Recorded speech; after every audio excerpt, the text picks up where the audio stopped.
आज के इस खबरों के विश्लेषण में आपका स्वागत है। करते हैं सबसे पहले वो खबर लेते हैं जिसका असर शायद दिल्ली एनसीआर में रहने वाले रोज महसूस कर रहे होंगे। दिल्ली मेट्रो का किराया बढ़ गया है। पूरे 8 साल बाद ये बढ़ोतरी हुई है ना? हाँ बिल्कुल। 25 अगस्त से नई दरें लागू भी हो गई हैं। डीएमआरसी का कहना है कि भाई ऑपरेशनल कॉस्ट बढ़ गई है, नेटवर्क फैला है, रखरखाव भी है और बिजली की कीमतें, तो वजह कई हैं। हाँ, जैसे वो बता रहे थे कि 2 किलोमीटर तक अब 10 की जगह 11 रुपए, 5 किलोमीटर तक 20 की जगह 21 और 12 किलोमीटर तक 30 की जगह 32 रुपए। बिल्कुल। और ये देखिए, सिर्फ कुछ पैसे बढ़ने की बात नहीं है ये असल में दिखाता है कि हमारे शहरों का जो इंफ्रास्ट्रक्चर है, खासकर पब्लिक ट्रांसपोर्ट, उसे चलाना और बढ़ाना कितना मुश्किल काम है। एक तरफ तो लागत बढ़ रही है, दूसरी तरफ लोगों को सुविधा भी देनी है, नेटवर्क भी फैलाना है, तो ये संतुलन साधना हमेशा एक चुनौती होती है। सही कहा आपने। और उन्होंने ये भी कहा है कि स्मार्ट कार्ड और ऑफ वीक डिस्काउंट्स चलते रहेंगे ताकि असर थोड़ा कम हो। डीएमआरसी को उम्मीद है कि सर्विस और सुरक्षा बेहतर होगी, लेकिन एक सवाल तो उठता ही है, क्या ये बढ़ोतरी उस आम छात्री के लिए ठीक है जो रोज इस्तेमाल करता है मेट्रो? ये सवाल तो हमेशा रहता है जब भी ऐसी कोई बढ़ोतरी होती है।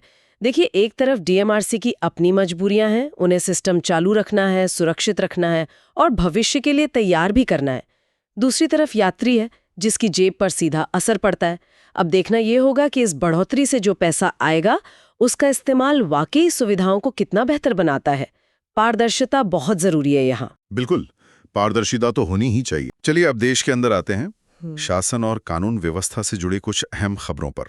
सुप्रीम कोर्ट ने रिलायंस फाउंडेशन की वनतारा वन्यजीव सुविधा की जांच के आदेश दिए हैं। ये गुजरात के जामनगर में ना? हाँ वही। ये काफी चर्चा में रही है फैसिलिटी। ये एक रेस्क्यू सेंटर है जहां जानवरों को रखा जाता है। तो मामला क्या है असल में? क्यों जांच हो रही है? मामला है हाथियों की खरीद और उनके ट्रांसफर की प्रक्रिया से जुड़ा हुआ। कुछ शिकायतें मिली थीं कि शायद हाथियों के साथ सही बर्ताव नहीं हो रहा या नियमों का पालन ठीक से नहीं किया जा रहा।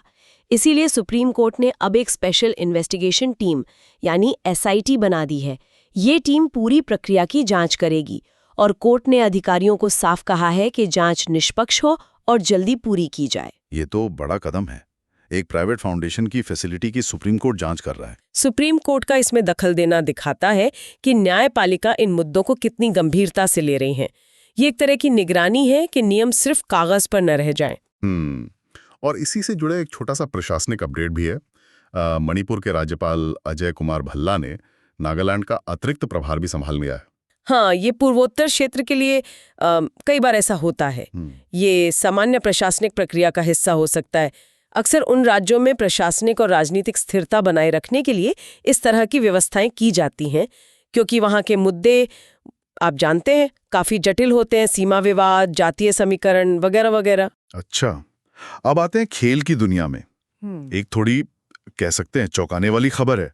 ड्रीम 11 ने टीम इंडिया की जर्सी स्पॉन्सरशिप छोड़ दी है। बिल्कुल अचानक। अरे सच में? इसकी पुष्टि हो गई है? हाँ, बीसीसीआई ने आधिकारिक घोषणा कर दी है।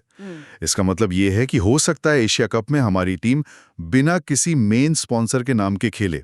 बीसीसीआई कह रहा है कि वो जल्दी ही नए स्पॉन्सर के लिए टेंडर निकालेंगे। ओहो, ये तो बीसीसीआई के लिए बड़ा झटका होगा, वो भी एशिया कप से ठीक पहले। बिल्कुल, ये सिर्फ पैसों का मामला नहीं है ना। टीम की जर्सी पर जो ब्रांड दिखता है वो टीम की पहचान और उसकी कमर्शियल वैल्यू से भी जुड़ा होता है। सही बात है। बीसीसीआई के लिए जल्दी से एक अच्छा रिप्लेसमेंट ढूंढना अब बहुत जरूरी होगा। लेकिन खेल से एक अच्छी खबर भी है। हमारी स्टार वेटलिफ्टर मीराबाई चानू, उन्होंने कॉमनवेल्थ गेम्स में गोल्ड मेडल जीता है। वाह, ये वाकई शानदार खबर है। हाँ, उन्होंने 48 किलोग्राम की नई कैटेगरी में कुल 193 किलो वजन उठाया और कॉमनवेल्थ रिकॉर्ड भी बनाया है। कमाल! ये उनकी मेहनत, उनकी लगन और प्रतिभा का सबूत है। अब उनकी नजर वर्ल्ड चैंपियनशिप पर है, ऐसा सुनने में आया है। जबरदस्त। तो देखिए, एक तरफ स्पॉन्सरशिप की चिंता, दूसरी तरफ मैदान पर ये शानदार जीत। हाँ, यही तो खेल है। मीराबाई की ये जीत दिखाती है कि व्यक्तिगत टैलेंट और दृढ़ निश्चय क्या कुछ हासिल कर सकता है, और ये भी कि भारत में क्रिकेट के अलावा दूसरे खेलों में भी कितनी प्रतिभा है और वो लगातार अब सामने आ रही है। वेट लिफ्टिंग जैसे खेल अब ज्यादा लाइमलाइट पा रहे हैं। बिल्कुल। आईएमडी ने कई राज्यों में भारी बारिश और बाढ़ का अलर्ट जारी किया है। हाँ, आजकल तो लगभग रोज ही कहीं ना कहीं से ऐसी खबरें आ रही हैं। बिल्कुल। दिल्ली, मुंबई, उत्तराखंड, गुजरात, असम, अरुणाचल प्रदेश और पूर्वोत्तर के कई राज्य लिस्ट काफी लंबी है। स्कूल बंद हो रहे हैं, ट्रैफिक रुक रहा है। हाँ, ये मॉनसून का एक जाना पहचाना पैटर्न तो है, लेकिन जिस तरह से ये एक्सट्रीम वेदर इवेंट्स हो रहे हैं, मतलब कभी बहुत ज़्यादा बारिश, कभी सूखा, ये जो बढ़ रहे हैं, वो वाकई चिंता की बात है। ये हमें क्लाइमेट चेंज के असर और बेहतर आपदा प्रबंधन की ज़रूरत की याद दिलाता है। बिल्कुल सही कहा। अच्छा, आप कुछ अंतर्राष्ट्रीय सुर्खियों पर नजर डालते हैं। एक काफी परेशान करने वाली खबर इजराइल गाजा से है। खबर है कि इजराइल ने गाजा के एक अस्पताल पर हवाई हमला किया है। अस्पताल पर हमला? ओहो, ये तो बहुत गंभीर आरोप है। जी, स्रोत के अनुसार इस हमले में 20 लोगों की मौत हुई है, जिनमें 5 पत्रकार भी शामिल हैं। स्थिति जाहिर है बहुत जटिल है। लेकिन ये घटना उस क्षेत्र में जो संघर्ष चल रहा है, उसकी भयानक मानवीय कीमत को तो उजागर करती ही है, और साथ ही युद्ध क्षेत्रों में पत्रकारों के लिए जो खतरे हैं, उन्हें भी ये रेखांकित करती है। इसी तनाव के माहौल में एक और खबर है। उत्तर कोरिया ने भी 2 नई एयर डिफेंस मिसाइलों का परीक्षण किया है। इससे अमेरिका के साथ तनाव और बढ़ने की आशंका जताई जा रही है। बिल्कुल, ऐसे परीक्षण अक्सर माहौल को और गर्मा देते हैं। ये क्षेत्रीय सुरक्षा के लिए तो चुनौती है ही, अंतर्राष्ट्रीय कूटनीति और शांति प्रयासों के लिए भी मुश्किलें खड़ी करते हैं। उधर वियतनाम में टाइफून कजीकी ने दस्तक दी है। काफी नुकसान की खबर है, लोगों को निकालना पड़ा है, एयरपोर्ट्स बंद हैं। हाँ, ये दिखाता है कि प्राकृतिक आपदाएं कैसे कहीं भी कभी भी आ सकती हैं और उनका असर कितना व्यापक हो सकता है। ये ग्लोबल वार्मिंग और क्लाइमेट चेंज से जुड़ी चिंताओं को और पुख्ता करता है और बताता है कि हमें आपदाओं से निपटने के लिए कितनी तैयारी की जरूरत है हर स्तर पर। इसी के साथ आज की ये चर्चा यहीं समाप्त करते हैं।